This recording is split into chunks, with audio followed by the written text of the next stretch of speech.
Alors, j'aimerais là encore encourager tous ceux qui écoutent les messages que je donne de la part de Dieu, et toute la gloire en revient à Dieu, à Jésus et à son Saint-Esprit. Et ce sont souvent des messages de paix, d'amour, de joie, d'encouragement à faire les bonnes choses, à prendre les bonnes décisions, à poser les bons actes et à faire des bonnes analyses, et parmi lesquelles eh bien, je me suis dit que j'ai vécu une expérience il n'y a pas très longtemps que partager avec vous pourrait peut-être aider et encourager certains par le simple fait d'entendre ce témoignage. Et en l'occurrence, eh bien, c'est quelqu'un qui, je me suis retrouvée à être très malade ces temps-ci. Et le diable a utilisé à ce moment-là toute espèce de personne pour me dire les pires choses. C'est vrai que j'ai vu plusieurs médecins, aucun d'eux n'était capable jusqu'au jour d'aujourd'hui, n'a été capable de réussir à déceler d'où provient le problème de santé que j'ai. Ce n'est rien de grave, hein, je vous tranquillise. Ce n'est rien de grave en soi, mais c'est quelque chose qui a nécessité déjà quand même que je vois environ, j'allais dire 4 à 5 médecins, enfin disons que j'en ai déjà vu 4, on voudrait que j'en voie au moins un 5e, mais dans le petit laps de temps où j'ai eu à voir ces personnes, eh bien j'ai entendu des gens me dire les pires choses, dès ce soir tu dormiras à l'hôpital, dès ce soir ceci, cela. C'est vrai que j'ai eu à passer par le service, j'ai eu à voir un médecin urgentiste il y a quelques mois et à en voir un encore ce week-end, mais je précise que nous sommes le 25 mars aujourd'hui, mais j'ai envie de dire, à la limite, les gens autour de moi ne comprenaient pas pourquoi j'étais aussi sereine, aussi calme. Eh bien, c'était parce que Jésus-Christ avait rempli mon cœur de sa paix. La paix du Christ dont on entend parler très souvent et dont on ne comprend pas peut-être la réalité de l'existence. Et j'ai envie de dire, mais il n'y a que quand nos cœurs sont remplis de la paix du Christ que nous pouvons survivre à toutes les péripéties, les choses de ce monde cruel, et je rends grâce et gloire à Jésus pour ça. Et en l'occurrence, eh bien, je me suis retrouvée avec des personnes qui me disaient les pires choses. En fait, en l'occurrence, c'était l'ennemi qui, à travers elle, me disait les pires choses, dans le seul but de m'inquiéter, de susciter en moi de l'inquiétude, ou peut-être ou de générer en moi un stress qui m'aurait rendue tellement nerveuse que ça n'aurait rien fait d'autre que de compliquer mon état de santé et de faire que de compliquer non seulement mon état de santé, mais les démarches de santé dans laquelle j'étais. Donc, il a tout fait, vraiment tout fait et tout dit pour m'inquiéter. Il a tout pronostiqué, il m'a pronostiqué à travers diverses personnes les pires maladies. Il a essayé de me faire croire que ça pouvait être un problème cardiaque. Alors au début on pensait que c'était un problème veineux. Or après avoir fait un écho Doppler, le médecin me dit vous avez une très bonne santé veineuse. J'ai vérifié toutes vos veines, aucune d'elles n'est malade, aucune d'elles n'est défaillante, aucune d'elles n'a un problème. Donc j'ai été envoyée de toute urgence vers le cardiologue parce que l'ennemi s'est mis à raconter qu'on soupçonnait que ça pourrait être un problème cardiaque. Donc, mais bon, tout ça pour m'inquiéter, hein, tout ça dans le but de m'inquiéter, de me faire croire que je vivais le pire. Mais chaque fois que j'entendais tout ça, je me disais il fait son cinéma, mais ben voilà, je reviens chez le cardiologue et le cardiologue m'a bien précisé, je n'ai aucun espèce de problème cardiaque. Et il s'est amusé l'ennemi à ce moment-là à me rappeler que ma mère avait déjà subi plusieurs interventions chirurgicales et notamment une où on a dû lui changer une valve. Alors ce crétin-là s'est mis à me dire à travers quelqu'un tu as peut-être une valve défaillante, genre comme si j'avais le même problème de santé que ma mère. Je lui ai dit écoutez, la réalité spirituelle, la réalité, la situation de santé de ma mère n'est pas ma situation de santé, et sa réalité spirituelle n'est pas ma réalité spirituelle non plus. Sa vie n'est pas ma vie, et s'il faut s'amuser à rentrer dans ce débat-là et dans ce sujet-là, on pourrait prendre une très grande famille où il y a plus de 400 personnes. Parmi ces 400 personnes, vous allez trouver toute espèce de pathologies qui ne signifient pas, et c'est pas parce qu'elles les ont que ça signifie que moi je les ai, puisque chacun a son métabolisme. Et chez moi aussi, vous allez trouver des choses qui n'existent pas nécessairement chez d'autres. Donc, chacun ayant son métabolisme, il faut mettre les choses à leur place. Ce n'est pas parce que ma mère a été opérée de problèmes de santé cardiaque que moi j'ai nécessairement le même. Et c'est bien sûr ce à quoi l'ennemi s'amuse à jouer dans bien des situations.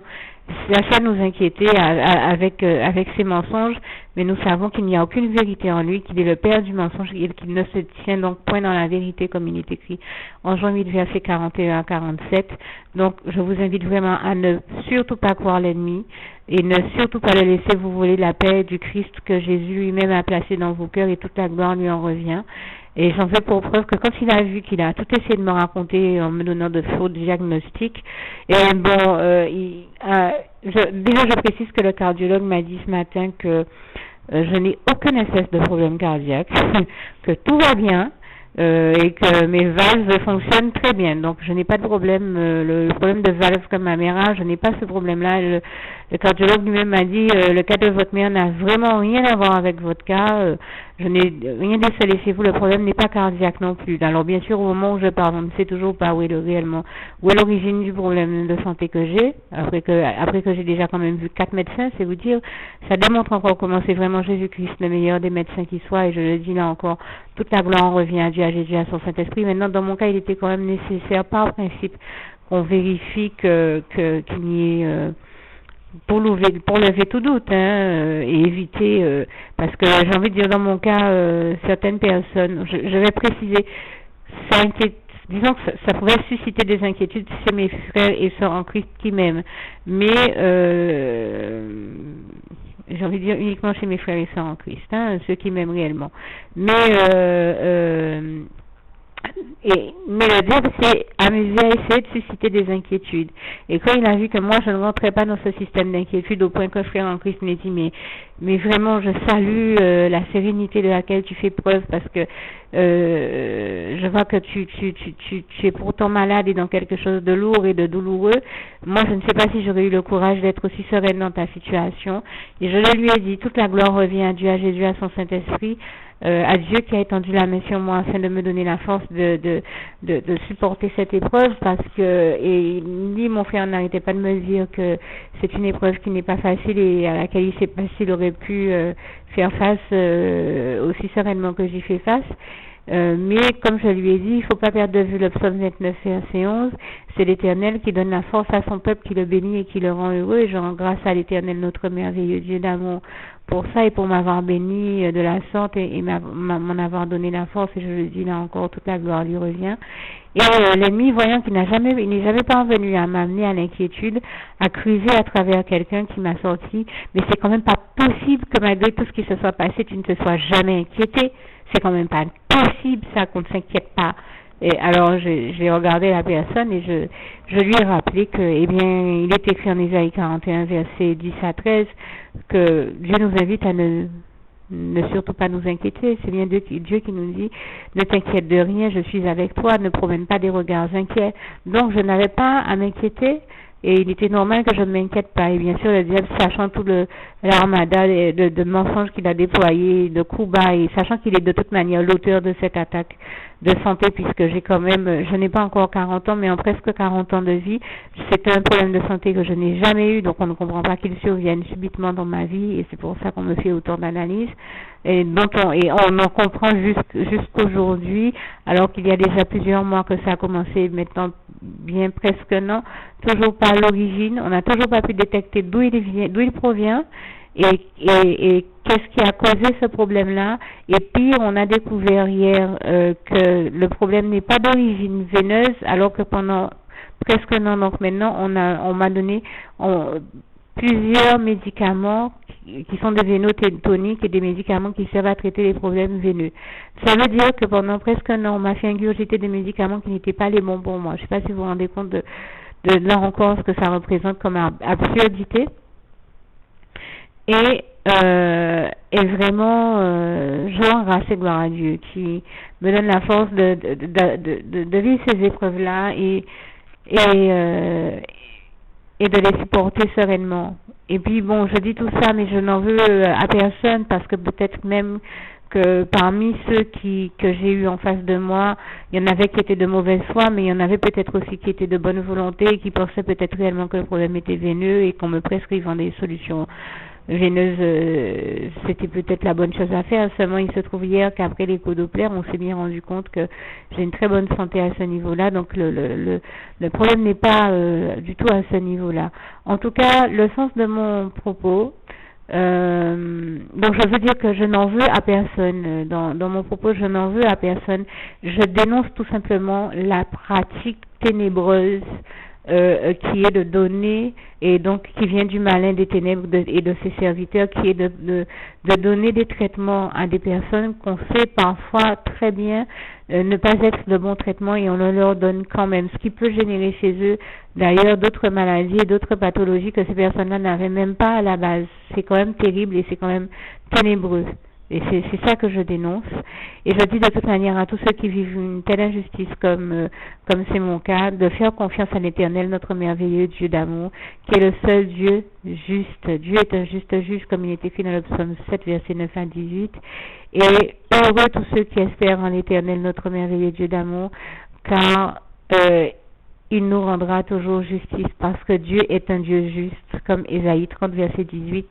Nous le confirme bien, et donc j'invite tous ceux qui ont écouté ce message à prendre leur Bible et à ne pas hésiter à vérifier comme sont textuellement écrits et rédigés ces passages dans la Bible, parce que moi je les ai cités comme je les ai sur mon cœur et puis par rapport au sens de mon propos, mais n'hésitez pas à vérifier leur exactitude, enfin l'exactitude des textes tels qu'ils ont été écrits, rédigés et présentés dans la Bible par notre Seigneur dans sa sainte parole, la Sainte Bible. Et je lui rends grâce et gloire encore pour l'immense bénédiction qui est le bonheur de la parole qu'il nous a laissée. Et donc, je veux dire que même par la foi, je rends déjà grâce et gloire à Dieu. Nous sommes aujourd'hui le 25 mars 2014, comme je disais. Je rends déjà grâce et gloire à Dieu parce que je sais qu'une fois de plus, Dieu étendra la main sur moi et Dieu va me guérir. Malgré tout ce que je vis, je fais une totale confiance à l'Éternel, mon merveilleux Dieu d'amour, et je sais qu'il va me guérir. Que si l'être humain est dépassé par mon problème de santé, et qu'après presque un an, il n'a toujours pas été capable de trouver où est le problème, Dieu lui sait très bien d'où vient le problème, et de toute manière, je le dis haut et fort comme je le pense, le diable est responsable et coupable de toutes les situations problématiques qui existent sur Terre et dans la vie de l'être humain et dans toute l'humanité, et de toutes les maladies de toute manière. Donc nous savons très bien que c'est le diable qui nous attaque par le biais de la maladie, parce que quand il fait ça, il nous vole tout l'argent nécessaire à payer soit nos soins, soit nos démarches de soins et de santé, et il ne m'a pas attaqué de la sorte par hasard, il m'a attaqué maintenant avec cette maladie-là, sachant qu'il a entendu quelqu'un me dire que Dieu désire me bénir avec une bénédiction qui nécessite un certain investissement, et comme il a peur que j'ai cette bénédiction, eh ben il s'est dit qu'il fait en sorte que je sois malade afin que l'investissement qui était prévu pour cette bénédiction se retrouve à aller dans des dépenses de santé au lieu d'aller là où dans le cadre de la bénédiction que Dieu avait prévue pour moi. Mais malheureusement pour lui, je le dis encore, l'ennemi est vaincu, il est déchu, et toute la gloire revient à Dieu, à Jésus et à son Saint-Esprit. Et je rends grâce et gloire à Dieu parce que je m'attends à lui, je m'attends à ce que sa bénédiction me parvienne malgré toutes les entreprises néfastes et destructrices de l'ennemi. Je sais déjà que l'Éternel, mon Dieu, est l'éternel vainqueur du diable. Et je m'attends déjà à vous témoigner de la gloire de mon Dieu, parce que je sais que Dieu va agir dans cette situation, qu'il va me guérir, et j'ai totalement confiance à Dieu, puisque je ne perds pas de vue non plus ce passage du psaume 103, verset 2 à 4, qui dit: Dieu est celui qui nous guérit de toutes les maladies, et je lui rends grâce et gloire pour ça. Vraiment, toute la gloire en revient à Dieu, à Jésus-Christ et à son Saint-Esprit. Je lui dis encore une fois, merci éternel mon Dieu, louange, honneur et gloire à toi, et toute la gloire te revient encore, éternel mon Dieu, Jésus d'amour, Saint-Esprit. Merci Seigneur, et je t'aime, et nous t'aimons, nous tous tes enfants. Et je termine avec ce passage, puisque j'ai parlé de paix de Christ, qui est l'un de mes passages préférés. C'est Philippiens 4, verset 7, et qui est aussi le souhait de mon cœur pour vous tous.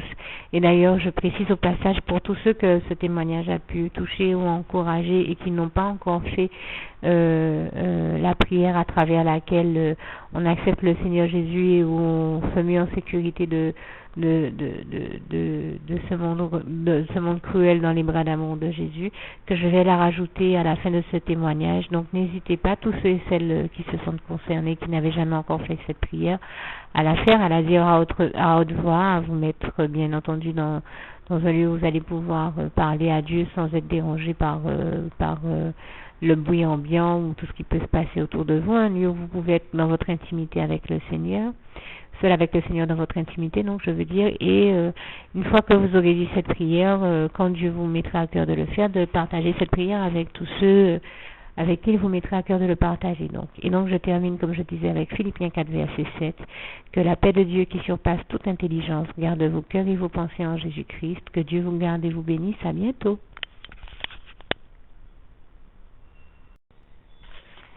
Juste une petite précision pour tous ceux qui ne sont pas encore, qui n'ont pas encore choisi la meilleure des options qui soit, qui est celle d'aller se placer, de faire le choix à soi-même, d'aller se placer dans les bras d'amour de Jésus-Christ, pour se mettre à l'abri de ce monde cruel. Eh bien, je partage avec vous la prière par le biais de laquelle on y accède. Et commence par vous rappeler également ce passage de Jean 14 verset 6 où il est écrit que Jésus-Christ est le chemin, la vérité et la vie, nul ne vient au Père, Dieu, sans passer par le Fils Jésus-Christ, bien sûr. Je le dis à ma manière, vous regarderez comme il est actuellement écrit dans vos Bibles là encore. Et donc, n'hésitez pas à ouvrir vos cœurs à Dieu, à Jésus, à son Saint-Esprit, à être sincère avec lui et à lui adresser la prière qui suit, à lui dire tout simplement, Éternel mon Dieu, Seigneur Jésus-Christ, moi, un tel, vous dites votre nom et votre prénom, je t'accepte aujourd'hui comme mon sauveur personnel, le seul maître et roi de ma vie. Je remets toute ma vie entre tes mains puisqu'elle t'appartient, Éternel mon Dieu, puisque tu l'as créée, cette vie. Donc tu en es donc le seul maître et propriétaire comme de tout ce qui existe dans tout l'univers. Je remets donc toute ma vie entre tes mains, je te la donne. Merci, Éternel mon Dieu, aussi de permettre que cette vie que tu m'as donnée continue à être à ta gloire et que je continue à te servir, à t'appartenir pour l'éternité, d'éternité en éternité. Merci aussi, Seigneur, de faire que je continue donc à te servir et à t'appartenir pour l'éternité, d'éternité en éternité. Et aussi, Seigneur, de m'accorder la grâce de ton pardon et de ta miséricorde pour tous les péchés que j'ai commis tout au long de ma vie, jusqu'à la date d'aujourd'hui incluse. Et c'est au nom puissant du Seigneur Jésus-Christ que j'ai fait cette prière. Et à vous tous qui avez fait cette prière, je vous dis que Dieu vous bénisse abondamment, puissamment, richement, et surtout n'hésitez pas à la partager avec tous vos proches et contacts, amis, membres de vos familles, collègues, bien-aimés, tous ceux que vous aimez, et surtout tous ceux à qui Dieu vous mettra à cœur, avec qui Dieu vous mettra à cœur de la partager. Et comme j'aime à le dire, si vous n'avez pas encore pris le temps de faire cette prière, comprenez bien que voilà, ça ne vous coûte rien de la faire, c'est gratuit, c'est indolore, et que voilà, vous n'êtes pas obligé de me croire, mais moi il m'est arrivé tout comme vous de devoir faire cette prière un jour dans ma vie, et quand on m'a proposé de la faire, je me suis dit, et si c'était vrai, et si c'était vraiment Dieu qui, par ce biais-là, m'appelait à lui et me demandait de lui donner ma vie, de l'accepter, c'était Jésus qui était en train de vraiment me tendre la main et qui était en train de me demander de l'accepter comme mon sauveur personnel, je ne pourrais pas passer à côté de l'occasion de lui dire oui, parce qu'il faut aussi que je reste ouvert ou ouverte à ce que Dieu peut avoir à me dire. Il faut que je garde mon cœur et mon intellect ouverts à ce que Dieu peut avoir à me dire. Donc je me suis dit, je ne peux pas courir le risque de passer à côté de mon éternité, de passer à côté des meilleures choses de la vie, surtout si le maître et créateur de la vie m'appelle et cherche à me sauver. Pour être sauvé, il faut bien que je lui dise oui, que je souhaite qu'il me sauve. Oui, Seigneur Jésus-Christ, je t'accepte comme mon sauveur personnel. Et c'est le sens de cette prière. Et comme je dis, elle ne nous coûte rien à faire. Et puis surtout, moi je vous dis, du jour où je l'ai faite, j'ai vu Jésus changer ma vie en mieux sur tous les plans. Et donc je crois que ça ne vous coûtera rien, ça ne vous coûte rien vous non plus de la faire et puis d'expérimenter, de regarder comment les choses vont se dérouler dans votre vie, de regarder Jésus changer votre vie en mieux, à vous aussi. Et voilà, d'en faire l'expérience. Et pour en faire l'expérience, il faut commencer par faire cette prière. Donc si vous ne l'avez pas encore dite, réembobinez tout simplement cette vidéo ou ce document si vous préférez. Réécoutez-le et dites avec moi la prière que vous m'avez entendu mentionner. Et n'oubliez surtout jamais que tout est possible à celui qui croit en Dieu, en Jésus-Christ et en son Saint-Esprit, comme il est écrit en Marc 9, verset 23, et que tout est possible à Dieu, comme il est écrit en Marc 10, verset 27. Que Dieu vous bénisse donc et à bientôt.